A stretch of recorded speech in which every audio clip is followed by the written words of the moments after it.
একটা অন্ধ মানুষ যদি কোনো দোকানে গিয়ে কোনো খাবার কিনে যদি সেই দোকানদারের হাতে বেশি পয়সা দিয়ে দেয়, তাহলে কি সেই দোকানদার এই অন্ধ মানুষটাকে কি ঠকাবে নাকি তার প্রাপ্য টাকা তাকে ফেরত দেবে? আর এই এক্সপেরিমেন্টটা করতে চলেছি এই কৃষ্ণনগর শহরের ভিতরে।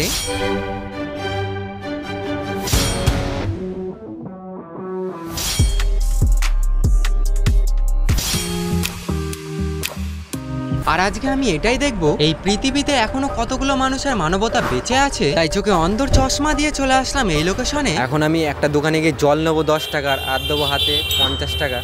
দেখবো 10 টাকা নিয়ে এই 50 টাকার থেকে আমাকে কত টাকা ফেরত দেয়। আর আমি এখনো নিজেও বুঝতে পারছি না এই অন্ধকে কেউ ঠকাবে নাকি। তাই এই দোকানে যাওয়ার পর আমি 10 টাকার এক বোতল জল দিতে বললাম, আর 50 টাকার নোটটা দোকানদার কাকিমার কাছে দিয়ে দিলাম। আর তার কিছুক্ষণ পরে এক বোতল জল দিয়ে আর বাকি 40 টাকা আমাকে ফেরত দিয়ে দিল। আর এখানে তো আমার এক্সপেরিমেন্টটা সাকসেস হলো। তাই এই লোকেশন চেঞ্জ করে চলে আসলাম আর একটা লোকেশনে। এবার দেখবো একটা কুলপির দোকানে 10 টাকার কুলপি নিয়ে 50 টাকা দিয়ে আসবো, দেখবো ওই কুলপির দোকানওয়ালা টাকাটা ফেরত দেয় নাকি। তাই চলে গেলাম এই কুলপির দোকানটাই, আর এই দাদাটাকে বললাম একটা কুলপি দিতে। আর তার কিছুক্ষণ পরে আমার হাতে একটা 10 টাকার কুলপি দিয়ে দেয়, আর আমি 50 টাকা এই দাদাটার হাতে দিয়ে এখান থেকে চলে যাই। আর এই দোকান থেকে কিছুটা দূরে যাওয়ার পর আমাকে এখান থেকে চলে যেতে দেখে এই দোকানদার দাদাটা আমাকে পিছন দিক দিয়ে ডাক দেয়,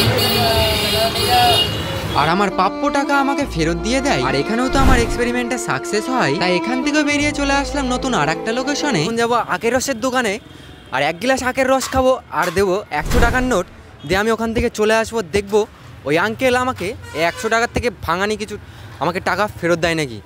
চলো আগে দেখে নি। আর এই দোকানওয়ালা যেন না বুঝতে পারে সেই কারণে আমার ক্যামেরাম্যানের হাত ধরে চলে আসলাম আখের রসের দোকানে। আর এই দুটো দোকান থেকে তো আমার ক্ষতি না চেয়ে আমার প্রাপ্য টাকা আমাকে ফেরত দিয়ে দিয়েছিল। এবার দেখবো এই আখের রসওয়ালা আঙ্কেল আমার সাথে কেমন ব্যবহার করে। আর দোকানে আসার পর আমি আঙ্কেলকে 1 গ্লাস আখের রস দিতে বললাম, আর আমার কথা শুনে তো আখের রস বানানো শুরু করে দিয়েছে। আর আমি এখনো জানি না 1 গ্লাস আখের রসের দাম কত, আর আমার এরকম পরিস্থিতি দেখে আমার কাছ থেকে কত টাকা নেবে। আর আখের রস বানানো কমপ্লিট করার পর আমার হাতে 1 গ্লাস রস দিয়ে দিল, আর গ্লাসটার সাইজ তো দেখে মনে হচ্ছিল 20 টাকা দাম হতে পারে। আর এইসব চিন্তা না করে আমি রসটা খাওয়া শুরু করে দিলাম। আর রস খাওয়া কমপ্লিট করার পর আমি আঙ্কেলকে টাকা দিয়ে ভেবেছিলাম এখান থেকে বেরিয়ে যাব, কিন্তু এই আঙ্কেল তো আমাকে অন্য কিছুই বলে বসে। এই মনে খরচা নেই না। কোন প্রকার কত? এটা 20 টাকাটা দিছি, এটা 100 টাকা নেই তো খরচা। আর এইসব কথা শোনার পর তো এখান থেকে আর যেতে পারলাম না। আর এই আঙ্কেল তো আমাকে টাকা ফেরত দেওয়ার পরও আমাকে বলে দিল এখানে ক টাকা আছে। আচ্ছা ঠিক।